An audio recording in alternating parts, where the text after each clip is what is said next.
Hey everyone, so I was reading an article on F.A. Hayek about good and bad unemployment policies, and Hayek had a good yet ironic point. Programs that are implemented to reduce unemployment can be dangerous because of the ease by which they reach their goals in the short term.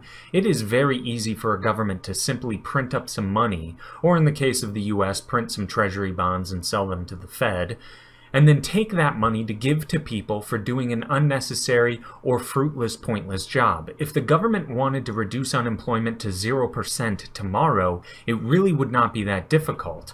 Pay every unemployed person to dig ditches and fill them back up. Voila, you've reduced unemployment to 0%. The problem here is this, though. It's a waste of resources and is a net negative on the economy as a whole. And over time, as the average citizen is filled with the false hope that unemployment is a thing of the past because of the government, at a certain point, the productive sectors of the economy will not be able to support or provide a foundation for these unproductive jobs.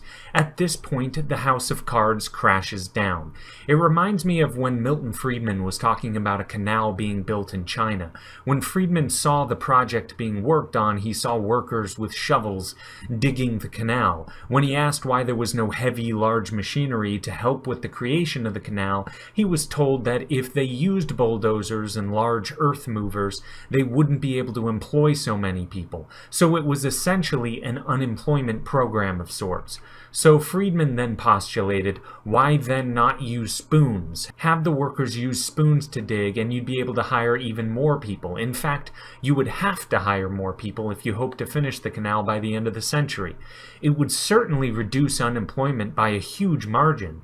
Although this is true, any reasonable person can see the problems right over the horizon. Now, this is not to say that one singular government program of this nature will cause an economy to tumble, but the government is like a snowball rolling down Mount Everest. Pretty soon you'll find the government extracting huge percentages and sums of wealth from the productive sectors of society to fund these programs.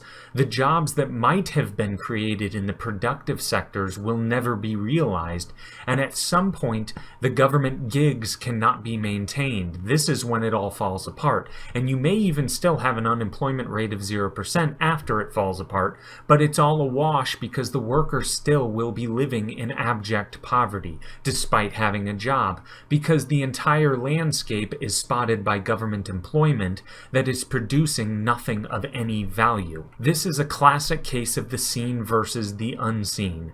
Those who advocate for government jobs programs and unemployment initiatives only choose to see the workers with shovels getting a paycheck, and then they put the blinders on immediately and do not think through the implications these types of programs will have over time on the economy as a whole.